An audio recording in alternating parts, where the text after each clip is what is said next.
Saya ke Ya. Pak Rian lagi. Pak Rian, Siap. ada satu yang cukup menarik dan berulang di kesaksian-kesaksian yang kemudian dianulir di 2024 ini, yaitu direkayasa atau diatur atau dipaksa oleh Ibtu Rudiana, dan kemudian hari ini ada nama Aep juga yang kemudian dikatakan mengatur bagaimana kesaksian dari Dede. Nah, kalau untuk Saka Tatal sendiri, seperti apa peran Ibtu Rudiana dan Aep untuk kesaksian dia ketika di BAP 2016?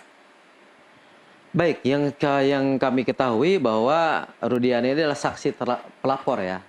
Dia ini saksi pelapor setelah kita tahu bahwa ada peristiwa kecelakaan dari Polsek Talun, di mana setelah beliau mengetahui bahwa anaknya sudah meninggal, beliau melaporkan seolah-olah bahwa ini adalah terjadi suatu peristiwa hukum.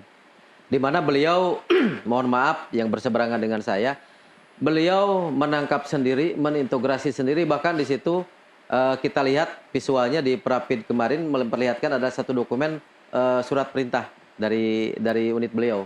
Jadi menurut saya kesaksian untuk Saka Tatal ini aksiomedism ya, ngawur kalau menurut saya. Karena apa? Sudah jelas visum et repertum yang dihadirkan di Gunung Jati itu tidak menjadi nilai pembanding dalam putusan hakim. Dan saya awali kasus ini adalah pelakunya fiktif, saksinya fiktif, dan barang bukti yang fiktif. Sehingga putusan pengadilan itu adalah menurut kamu itu, barangkali itu adalah produk negara, kita harus hormati ya. Tapi di sini membuat suatu kegaduhan. Di mana? Contoh begini, kami membaca di situ Rudiana di BAP berdasarkan sumpah jabatan. Coba kawan-kawan yang belum lihat BAP-nya silakan baca di situ. Dan Rudiana di situ dipintai keterangan sebagai saksi telapor bahwa dengan apa korban ini meninggal, 2 alat bukti samurai sama bambu.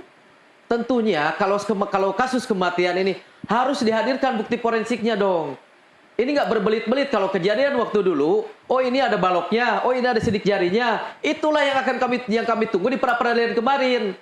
Yang kami tunggu untuk Bapak Kapolda Jabar, Dirkrim yang hadir di pra peradilan, itu yang kamu mau dengar sampai kita habis bergelas-gelas kopi mendengarkan retorika hukum mereka, itu nggak nampak di situ. Apa ada aksiologinya? Apa ada nilainya? Terbukti sekarang bahwa Peggy Setiawan bebas. Nah, sekarang kembali lagi ke Saka Tatal. Saka Tatal itu adalah orang yang tidak sebenarnya dituduhkan dalam dalil-dalil di persidangan, ya. Bahkan seorang anak Saka Tatal, saya mau ngucapin terima kasih dulu buat mantan Kapolda Jabar ya, Pak Irjen Anton Carlian. Karena menurut informasi beliau bahwa informasi yang saya dapatkan pelaku yang melakukan pelanggaran etik waktu itu sudah di sidang etik ya. Jadi kalau kami nanti selesai PK untuk melakukan upaya hukum, kami nggak harus cari siapa orangnya. Tapi yang jelas di sini adalah PK Saka Tatal ini akan suatu sejarah baru buat kita sebagai warga negara Republik Indonesia, karena akan lahir suatu produk hukum yang namanya jurisprudensi. Jadi seorang yang sudah pernah jadi narapidana, dia keluar, setelah bebas dia melakukan peninjauan kembali dan diterima. Ini akan melahirkan satu Anda cukup percaya hukum. diri bahwa akan diterima? Sangat percaya diri. Kenapa? Karena begini, kalau PK kami diterima ya, bayangin. Kalau PK kami diterima, termasuk Ibtu Rudiana adalah salah satu nopum. Karena kami sudah melaporkan Ibtu Rudiana ke Barreskrim Mabespori, juga ke Propam Mabespori. Untuk apa? Untuk mencari kebenaran hukum yang material. Karena di persidangan itu kami tidak menemukan bukti material yang sebenarnya.